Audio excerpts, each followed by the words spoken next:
Kita berdoa, damai sejahtera dari Allah Bapa yang melampaui segala akal, kiranya memelihara hati dan pikiran saudara di dalam Kristus Yesus Tuhan kita. Amin. Bapak Ibu Saudara-saudara yang dikasihi Tuhan, firman Tuhan yang menyapa kita pada hari ini yaitu dari 1 Korintus pasal 1 ayat 28 sampai 29. Demikian firman Tuhan. Dan apa yang tidak terpandang dan yang hina bagi dunia dipilih Allah, bahkan apa yang tidak berarti dipilih Allah untuk mengedekan yang berarti, supaya jangan ada seorang manusia pun yang memegahkan diri di hadapan Allah. Sampai di sana pembacaan firman Tuhan. Saudara-saudara terkasih di dalam nama Tuhan Yesus Kristus, kecil bukan berarti tidak berarti, lemah bukan berarti simbol daripada ketidakberdayaan. Hal ini perlu kita imani dalam kehidupan kita, bahwa bagi Tuhan kecil itu berarti lemah, itu bukan berarti kalah. Mengapa saya berkata demikian, saudara-saudara? Karena dalam pikiran Tuhan, kehidupan manusia ini adalah sama di hadiratnya. Status manusia di hadapan Allah satu dengan yang lain adalah sama. Dari sinilah kita berangkat dan memahami bahwa ketika kita melihat ukuran dunia ini, bahwa yang hebatlah yang selalu dimenangkan, yang kuatlah selalu menang. Tetapi bagi Tuhan tidak demikian. Terkadang Tuhan memakai yang lemah untuk mengalahkan kekuatan. Kalau kita melihat bagaimana seorang Daud yang mungil, yang dipakai oleh Tuhan untuk mengalahkan manusia algojo Goliat, tentu tidak selamanya persepsi, pandangan berkata yang besar, yang kuat itulah pemilik kemenangan. Tidak, saudara-saudara. Demikian halnya bahwa di dalam kerajaan Allah, setiap orang mempunyai peran, mempunyai arti bagi Allah. Orang-orang yang kecil, orang-orang yang terpinggirkan, orang-orang yang termarginalkan, itu juga berharga di hadapan Allah. Dari situlah saudara-saudara, kita mau diajak oleh firman Tuhan hari ini, bagaimana kita boleh bersikap sebagai manusia yang memanusiakan sesama manusia.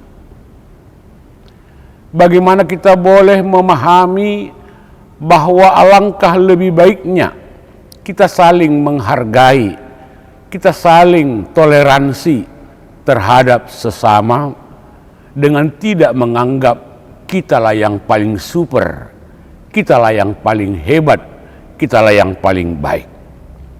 Karena apa, saudara-saudara? Firman Tuhan ini mengingatkan kita bahwa Tuhan terkadang memakai yang lemah untuk kemuliaannya. Dan harus kita pahami saudara-saudara, bagaimana Tuhan bebas di dalam kemahakuasaannya memakai, mempergunakan ciptaannya untuk turut memuliakan kebesaran Tuhan.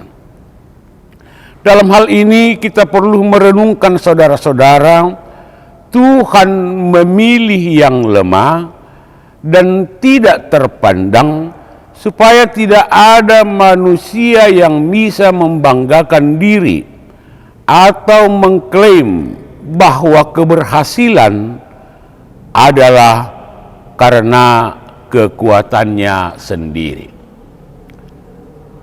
Marilah kita merenungkan dan marilah kita menyikapi kehidupan ini bahwa segala keberhasilan, segala kesuksesan yang ada pada kita itu adalah pemberian atau gracia dari Allah yang mau kita jadikan menjadi pujian dan kemuliaan bagi Tuhan saja.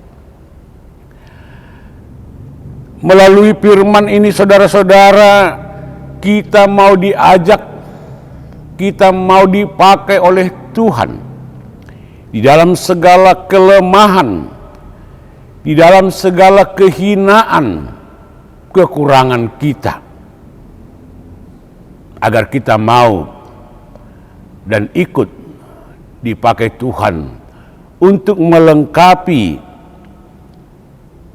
menyempurnakan kerajaan Allah di bumi ini melalui perbuatan-perbuatan baik kita, melalui sikap perilaku kita sehari-hari yang menunjukkan semua aktivitas kita menjadi kemuliaan bagi nama Tuhan saja.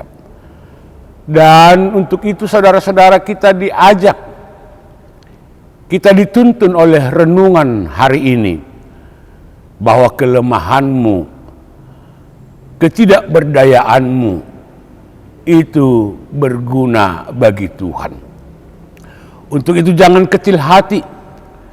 Kalau saudara menganggap saudara lemah, kalau saudara menganggap tidak memiliki kekuatan apapun, sekarang maulah dipakai oleh Tuhan untuk kemuliaan nama Tuhan.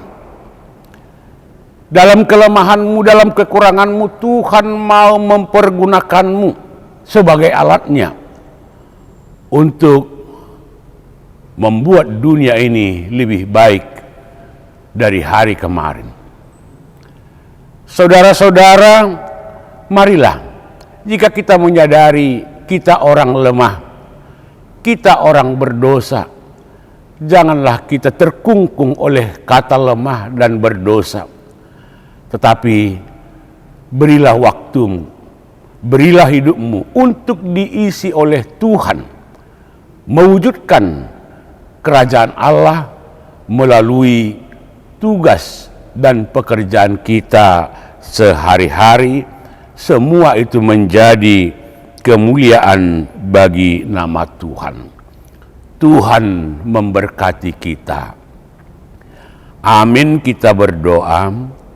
Segala puji dan hormat kami panjatkan kehadirat-Mu Allah Bapa yang telah memberkati kami dari malam hingga pada pagi hari ini. Kami boleh bangun untuk melanjutkan aktivitas kami. Biarlah kiranya firman-Mu mengingatkan, menyadarkan kami bahwa kami adalah orang yang lemah, orang yang berdosa.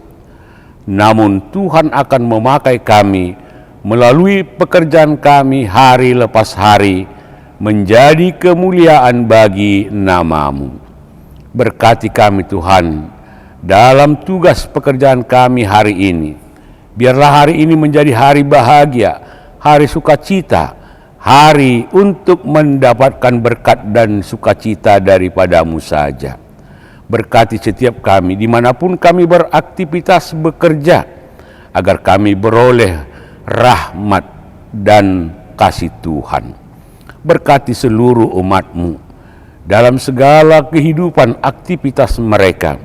Biarlah mereka boleh bersukacita melakukan tugas-tugasnya. Jauhkan kami dari mara dan bahaya, jauhkan kami dari sakit penyakit, tetapi kasih-Mu itulah yang menyertai, itulah yang menuntun dan menjagai kehidupan kami, agar kami beroleh kesehatan dan sukacita. Bapa di sorga, kami serahkan segala kehidupan kami, pergumulan kami, dan kerinduan kami. Kiranya melalui kasih-Mu, Engkau mencukupkan kami kebutuhan hari ini, dan biarlah kami boleh mendapatkan berkat yang berlebih dari Tuhan. Ampuni dosa-dosa kami. Di dalam nama Tuhan Yesus Kristus, kami berdoa dan mengucap syukur. Amin.